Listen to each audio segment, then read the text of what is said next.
Dims के निकाले हुए कर्मचारी, मोहल्ला क्लिनिकों के निकाले हुए कर्मचारी, आप सब लोगों की मैं बात करूंगा, थोड़ा सा सब लोग पेशेंस रखिए।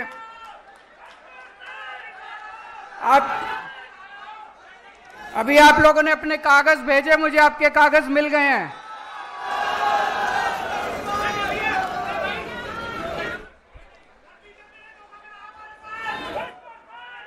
आप चिंता ना करो, बीजेपी ने पूरे देश के साथ धोखा किया, केवल आपके साथ धोखा नहीं किया, उसकी सबकी बात करेंगे अभी। दोस्तों, परसों दिल्ली की एक अदालत ने ऐतिहासिक फैसला दिया है। दिल्ली के लोगों के पक्ष में, देश के लोगों के पक्ष में। मैं दिल्ली के लोगों को, देश के लोगों को इस ऐतिहासिक फैसले के लिए बहुत बहुत बधाई देना चाहता हूं।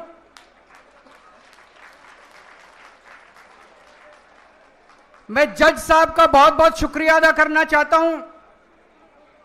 आप सोच के देखो, आज देश में ऐसा माहौल है, इतना डर का माहौल है, इतने डर के माहौल में जज साहब ने इतना धाकड़ फैसला सुनाया है। एक बार जोरदार तालियों के साथ जज साहब का शुक्रिया अदा कर दीजिए। पिछले 4 साल से मोदी जी ने और अमित शाह जी ने षड्यंत्र रच के दिल्ली के लोगों को बहुत परेशान किया, बहुत दुखी करा। उन दोनों ने, मोदी जी ने और अमित शाह ने षड्यंत्र रच के बोले तुम्हारा बेटा चोर है, केजरीवाल भ्रष्टाचारी है, केजरीवाल ने शराब घोटाला करा है, केजरीवाल 100 करोड़ रुपए खा गया।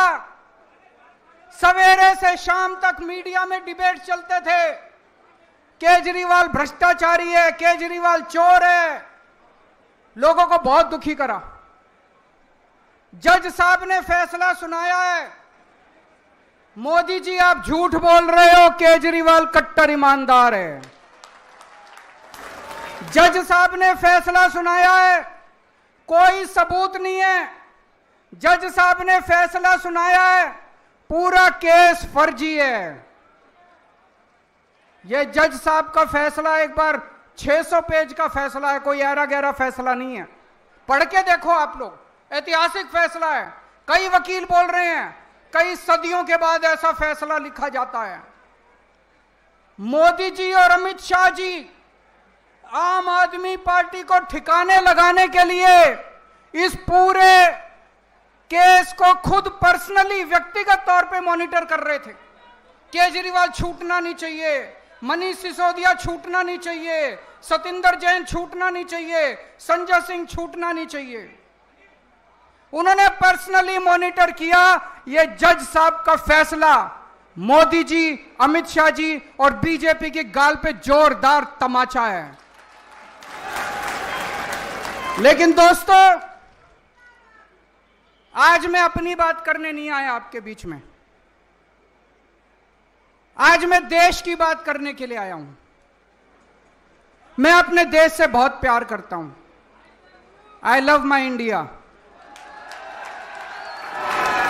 मैं भारत से बहुत प्यार करता हूं, बहुत ज्यादा। दोस्तों, मेरे को याद है जब मैं आईआईटी में पढ़ता था, आईआईटी में मेरे बहुत अच्छे नंबर आए, पढ़ने में अच्छा होता था मैं, मेरे बहुत अच्छे नंबर आए। मैं चाहता तो अमेरिका जा सकता था पढ़ाई के लिए, मैं चाहता तो नौकरी करने अमेरिका जा सकता था। मेरे बहुत सारे साथी अमेरिका चले गए। लेकिन उस टाइम मेरे मन में एक ख्याल आया कि देश का बहुत बुरा हाल है। अगर हम सारे पढ़े लिखे लोग पढ़ पढ़ के, आईआईटी से पढ़ पढ़ के, बड़े बड़े इंस्टीट्यूशन से पढ़ पढ़ के अगर अमेरिका चले जाएंगे तो अपने देश को कौन संभालेगा? अपने देश को कौन ठीक करेगा? मैं अमेरिका नहीं गया, मेरे अच्छे नंबर थे, मैं अमेरिका की बेस्ट यूनिवर्सिटी में जा सकता था, मैं अमेरिका नहीं गया, मैं भारत में रहा। जब मैं इनकम टैक्स डिपार्टमेंट में गया, मेरे को याद है सबसे पहला केस मेरे सामने आया, असिस्टेंट कमिश्नर इनकम टैक्स था, एक चार्टर्ड अकाउंटेंट आया, उसने अपना केस करवाया और उसके बाद मेरे से कहता है सर सेवा बताइए। मैंने कहा इसका क्या मतलब हुआ? बोला जी कितने पैसे लगेंगे? मैंने कहा मैं रिश्वत नहीं लेता। बोला जी देखो मैं तो ले आया आपके नाम के पैसे, आप नहीं लोगे तो मैं ही रख लूंगा। दोस्तों धीरे धीरे धीरे धीरे पूरे डिपार्टमेंट में फैल गया कि केजरीवाल कट्टर ईमानदार है, एक नया पैसा नहीं लेता इनकम टैक्स डिपार्टमेंट। पूरे डिपार्टमेंट के लोग, इनकम टैक्स डिपार्टमेंट के लोग, चार्टर्ड अकाउंटेंट मेरे ईमानदारी की कस्में खाया करते थे। फिर किस्मत ने मेरे को दिल्ली का चीफ मिनिस्टर बना दिया। 10 साल मुख्यमंत्री रहा मैं। 10 साल के अंदर प्रधानमंत्री मोदी जी ने, जो मेरे से नफरत करते हैं, पता नहीं क्यों नफरत करते हैं, मैंने तो उनका कुछ नहीं बिगाड़ा। प्रधानमंत्री मोदी जी ने मेरे खिलाफ पता नहीं कितनी इंक्वायरी कराई, सारी इंक्वायरी करा ली, एक नए पैसे का भ्रष्टाचार नहीं मिला 10 साल के अंदर। आज मैं चैलेंज करता हूं, 10 साल मुख्यमंत्री था, कितनी फाइलों पे साइन करे थे? कोई एक ठेकेदार, कोई एक दिल्ली सरकार का वेंडर खड़ा होके कह दे केजरीवाल ने पैसे मांगे थे। दोस्तों मैं राजनीति छोड़ दूंगा। ईमानदारी कमाई है, देश से प्यार करता हूं। I love my India, I love my country. मैं भारत से प्यार करता हूं। तो जब कोई देश से गद्दारी करता है, जब कोई देश का अपमान करता है, तो खून खौल उठता है। दोस्तों 2014 में लोगों ने कांग्रेस के भ्रष्टाचार से तंग आके, याद करो कांग्रेस के कभी 2G, कभी कोयला घोटाला, कभी ये घोटाला, कॉमनवेल्थ घोटाला, लोग परेशान हो गए थे कांग्रेस से। कांग्रेस के भ्रष्टाचार से तंग आके 2014 में लोगों ने बड़ी उम्मीदों के साथ मोदी जी को पूर्ण बहुमत की सरकार बनाई थी। 30 साल के बाद पूर्ण बहुमत की सरकार बनाई थी। बड़ी उम्मीद थी लोगों को कि अब देश बदलेगा, मोदी जी कुछ करेंगे। मैं आपसे पूछना चाहता हूं, 12 साल हो गए मोदी जी को, कुछ मिला आपको? जिंदगी सुधरी आप लोगों की? क्या मिला आप लोगों को? इन ना अच्छी सड़कें, ना पीने का पानी है, ना सीवर है, ना 24 घंटे बिजली है, हवा में पोल्यूशन है। इन 12 साल में इन लोगों ने बेड़ा गर्क कर दिया देश का। आज एयरलाइन सेक्टर बर्बाद है, आज रेलवे बर्बाद है, आज बैंक बर्बाद है, आज शिक्षा व्यवस्था बर्बाद है, आज अस्पताल बर्बाद है, आज हर सेक्टर बर्बाद है, गांव बर्बाद है, सब कुछ बर्बाद है। हवा में सांस लेने लायक नहीं बचे। 12 साल में इन लोगों ने देश को बर्बाद कर दिया। दोस्तों एक बच्चा आया मेरे पास, बोला जी पिछले 12 साल में मोदी जी जो हर रोज परीक्षा पे चर्चा करते हैं, 12 साल से मैंने उनकी सारी परीक्षा पे चर्चा सुनी है। 12 साल के बाद जब मैं बड़ा हुआ, कंपटीशन के पेपर देने गया, बोला पेपर लीक हो गए। बोले मैं मोदी जी को कहना चाहता हूं ये नौटंकी बंद करो, परीक्षा पे चर्चा, ये पेपर लीक बंद करा दो बस आप अपने। नौटंकी बाज है, 1 नंबर के, केवल नौटंकी करनी आती है। परीक्षा पेपर चर्चा, अरे पेपर लीक हो रहे हैं पूरे देश में, चारों तरफ बच्चों का भविष्य खराब हो रहा है और ये परीक्षा पे चर्चा कर रहे हैं। दोस्त आप में से बहुत सारे लोग दुबई गए होंगे, अमेरिका गए होंगे, जर्मनी गए होंगे, फ्रांस गए होंगे, टोक्यो गए होंगे। कितनी शानदार सड़कें हैं वहां की। 130 किलोमीटर प्रति घंटा की स्पीड से गाड़ियां दौड़ती हैं, 140, 150, 160 किलोमीटर की। और गुजरात में चले जाओ, मेरा तो आजकल गुजरात बहुत आना जाना होता है। अमेरिका में, लंदन में, न्यूयॉर्क में, टोक्यो में, पेरिस में 150 किलोमीटर की स्पीड से गाड़ी दौड़ती है। गुजरात में 30 किलोमीटर की स्पीड से गाड़ी दौड़ती है। गुजरात में मैं झूठ नहीं बोल रहा। आप राजकोट से, मैं अभी गया था, राजकोट से जूनागढ़ 104 किलोमीटर है, 104 किलोमीटर जाने के 4 घंटे लगते हैं, 4 घंटे। 30 किलोमीटर की स्पीड से, क्यों? गड्ढे ही गड्ढे, गड्ढे ही गड्ढे, गड्ढे ही गड्ढे। अरे सारी दुनिया चांद पे पहुंच गई, इनसे 12 साल में सड़कों के गड्ढे नहीं बढ़े गए। सारी दुनिया चांद पे पहुंच गई, ये अभी तक सीवरों के ढक्कन लगाते रह गए, सीवर के ढक्कन नहीं लगे इन लोगों से अभी तक।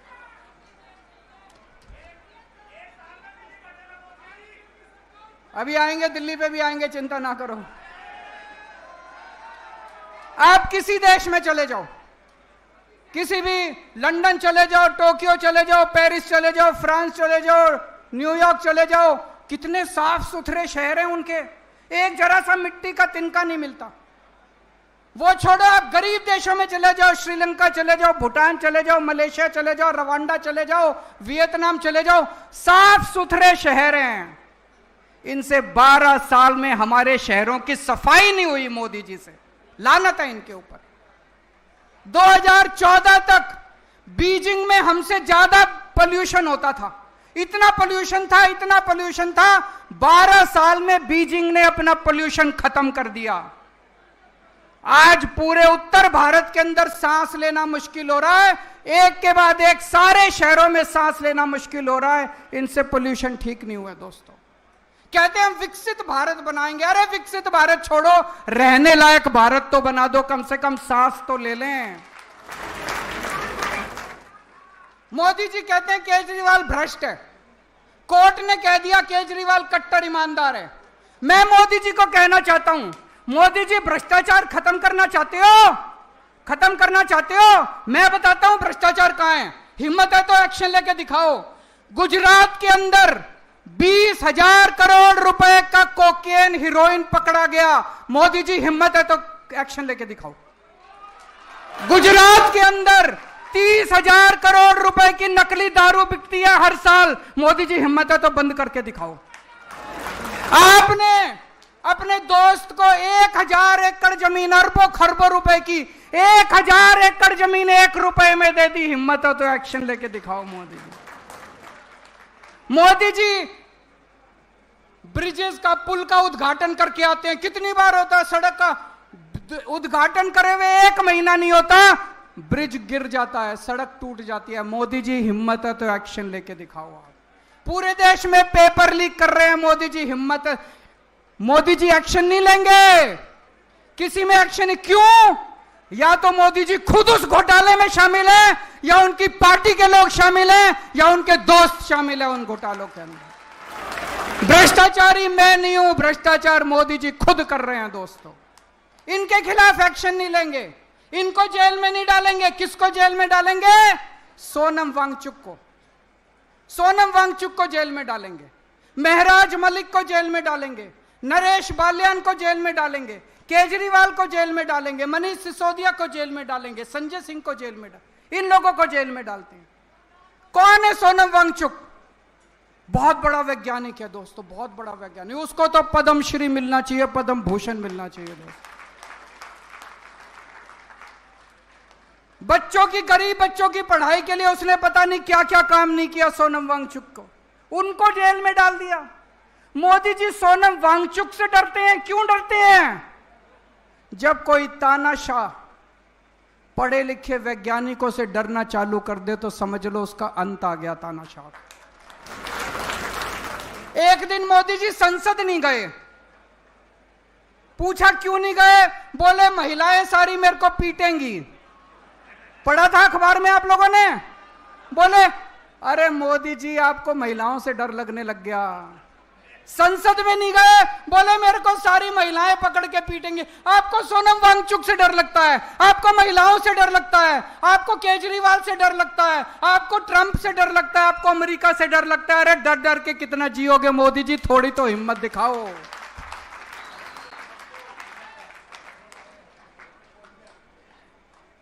मुझे गिरफ्तार करके मोदी जी ने और अमित शाह जी ने बड़े बड़े संदेश दिए हैं।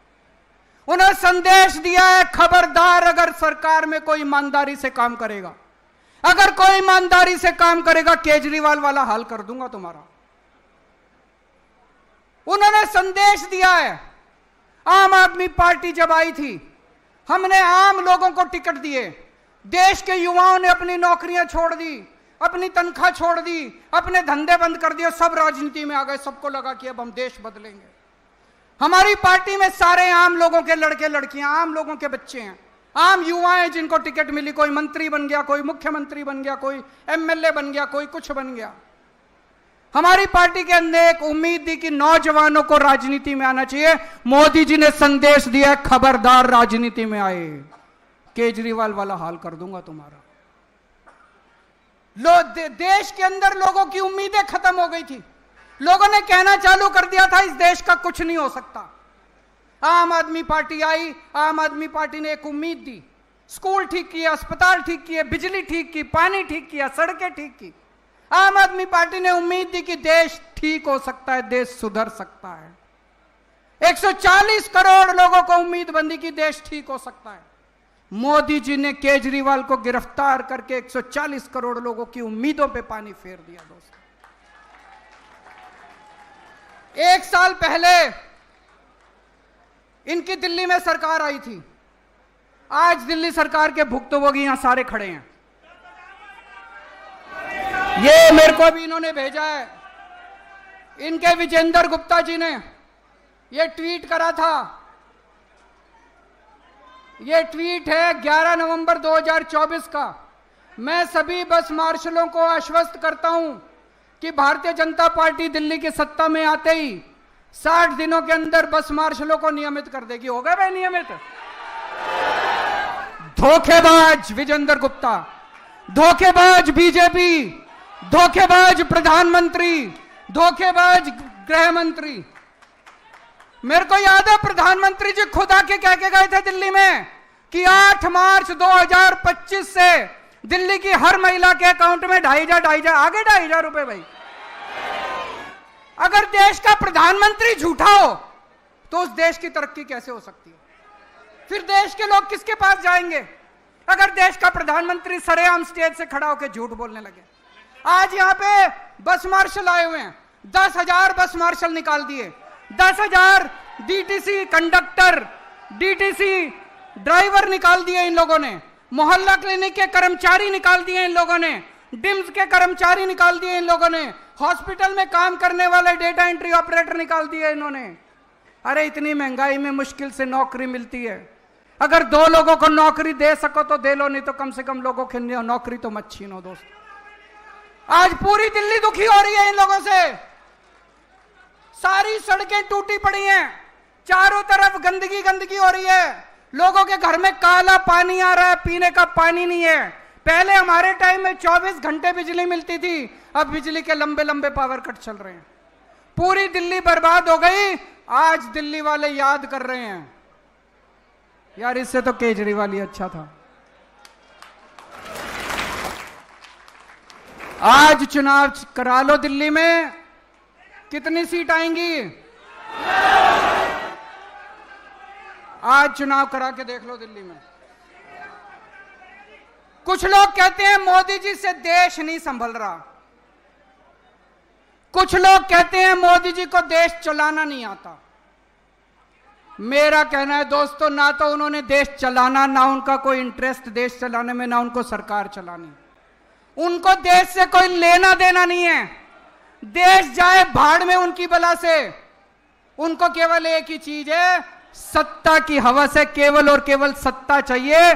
सुबह से उठ के शाम तक मोटा भाई और मोदी जी केवल बैठ के ये देखते हैं कि सत्ता कैसे लेनी है।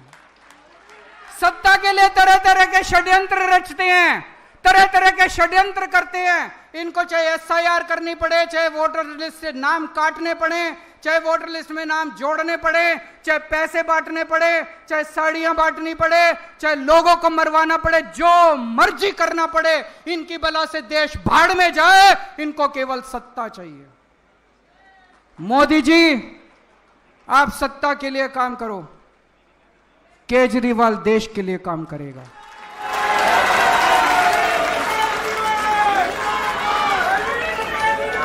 दोस्तों, ये वही जंतर मंतर है जहां पे देश के लोगों ने हुंकार भरी थी और देश भर से कांग्रेस का सफाया हो गया था। आज जंतर मंतर का यह दिन ऐतिहासिक है। वो दिन भी याद है, वो दिन था 4 अप्रैल 2011। आज की तारीख नोट कर लेना। आज के बाद भारतीय जनता पार्टी की देश भर से उल्टी गिनती शुरू हो चुकी है। भारत माता की, भारत माता की।